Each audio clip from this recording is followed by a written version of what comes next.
ngoba uma ngabe umzali ekhaya umholi hamba kahle phambi kwengane zakho ngoba izwe njena sibona kukhona namaphara zonke izinto ingenxa kwesisikhathi ingenxa yasekhaya amen kwesisikhathi ingenxa yabazali bayiphilela impilo enhlakanhlaka phambi kwengane zakho amen so ke ngiyabonga kakhulu uNkulunkulu bazalwane njoba ngisho ukuthi ngisindiswe le ntshongweni ngifike ngo96 le ntshongweni usungabani uJesu ehamba nawe amen ngiyamthanda kakhulu uNkulunkulu bazalwane imessage kade nginayo abazalwane kusukela izolo bebephezulu kwayo namhlanje amen bonga uNkulunkulu ukuthi uqalile izolo ngendlela aqale ngayo uqale nomandla amakhulu akudabela wonke ungekho ayibona uqale ngamandla amakhulu angiyazi into ebiyenzeka la izolo Jesus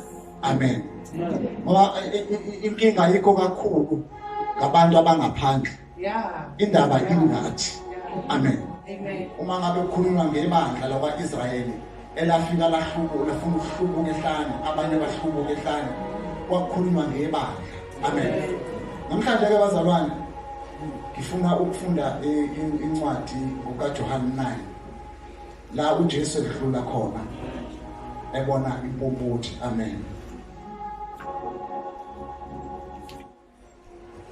chapter 9 kaJohane chapter 9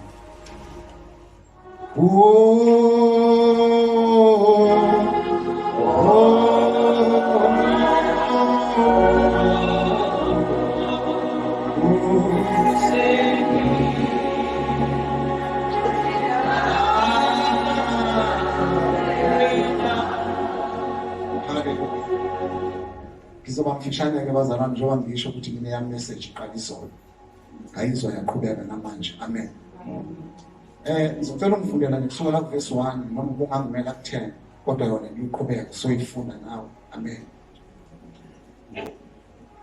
John chapter 9 verse 1 wathi edlula wabona umuntu owayeyimpuputhe kwasekuzalweni kwakhe abafundi bakhe bambuza bathi Rabi kubani owonayo lona noma abazali bakhe aze azalwe impuputhe na uJesu waphendula wathi abonanga noma yena noma abazali bakhe kodwa ukuze kubonakaliswe kuye imisebenzi kaNkulunkulu ngimelwe ukusebenza imisebenzi yomthumileyo kusesemini kuyeza ubusuku lapho kungekusebenza muntu ngisekhona ezweni ngingukukhanya kwezwe eseshilo lokho wafela amathe emhlabathini wenza udaka ngamathe waninda amehlo ayo ngodaka wathi kuyo hamba uyogeza echibini laseSilowami okuhunyushwa ngokuthi othunyiweyo yamuka-ke yageza yeza ibona baba izwi lakho liyaphila izwi lakho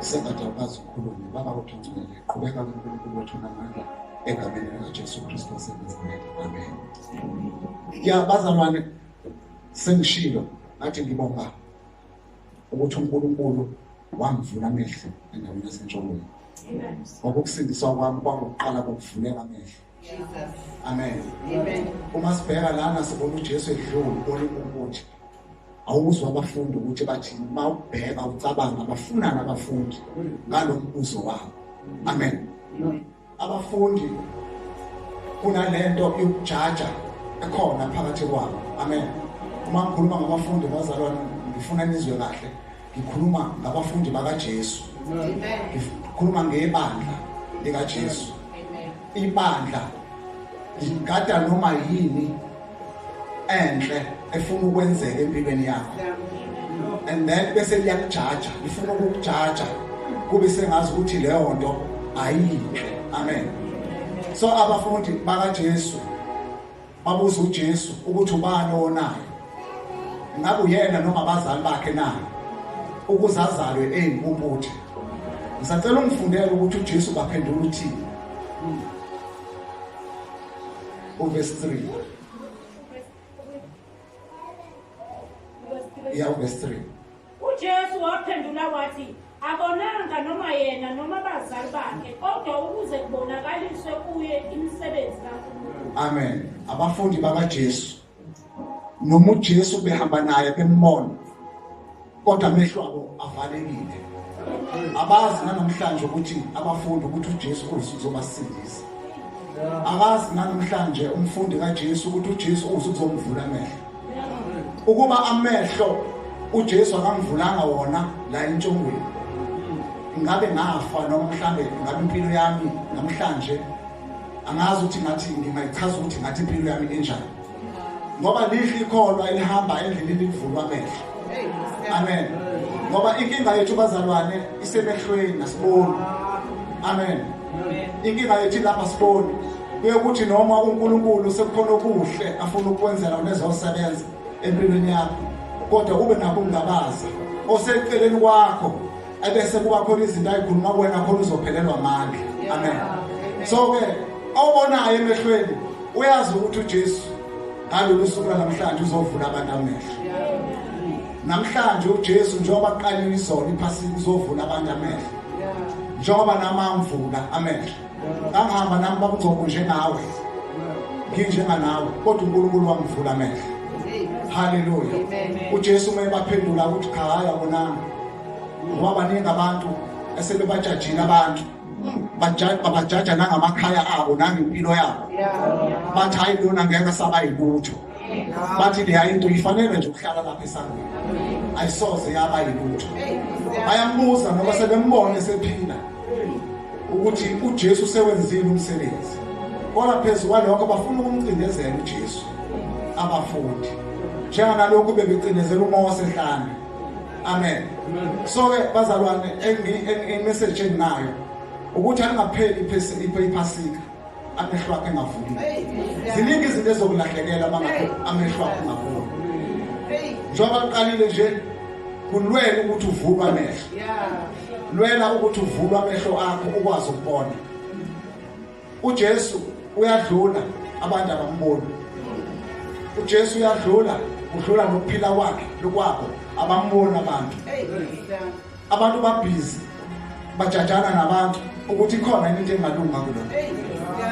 Ikhona into engalunga kulo. Nangu uJesu idlula. Uzovula amehlo khona uzobona. Yekela lento yokuthi ufuna ukubuza imibuzo ngokufuna ukujaja abantu. Abafundi bafuna ukujaja nje ukuthi ngoba nakho yisabatha engamphilisa kanjani uJesu umuntu. Hallelujah. Kodwa okubalekile ukuthi uJesu uthi mina ngizosebenza kusakhaya. Amen. Abafundi abayiboni lento ukuthi uJesu uzosebenza. Abakwazi ukubona ukuthi uJesu njengoba ekhona ezile emhlabeni ezofa uzofela bona. Amen. Uthi ngize emhlabeni ngokukhanya kweso. Hallelujah. Bona abantu uJesu bambalekela. Babalekela ukukhanya. Uthi kumele ukusebenza kusesemini ngoba biyeza usuku. uJesu uyasuka lapho uyahamba utshela kuyona ingumbuthe le ukuthi njengoba senginendile manje ngoda hamba uyogeza emfuleni sino wami khona uzobona. Amen. Ngoba umuntu umuntu othi uma ngabe segeziwe amehlo sevuliwe bese yageza futhi kahle ngomoya engcwele. Ngomoya engcwele uyakwazi ukumgeza umuntu akwazi ukubona kahle. Amen. Ilento nje kakhulu umoya engcwele bekade ibekile mina ukuthi ake siyeke lento yokuthi uJesu ezosivula amehlo thina sibe sifuna ukujaja. Amen. Ngoba lento yokujaja ayizosibuyisela emuva, izosenza sihlezi simile ndawonye. Amen. Siyabonga uNkulunkulu kwabazalwane ukuthi uNkulunkulu ube nathi waze washaya usuku namhlanje enathi. Sengathi singakulwela kakhulu ukuthi uNkulunkulu asivule amehlo lingapheli iphasika amehlo ethu engavuliwe. Ngose ngosembusisi. Amen.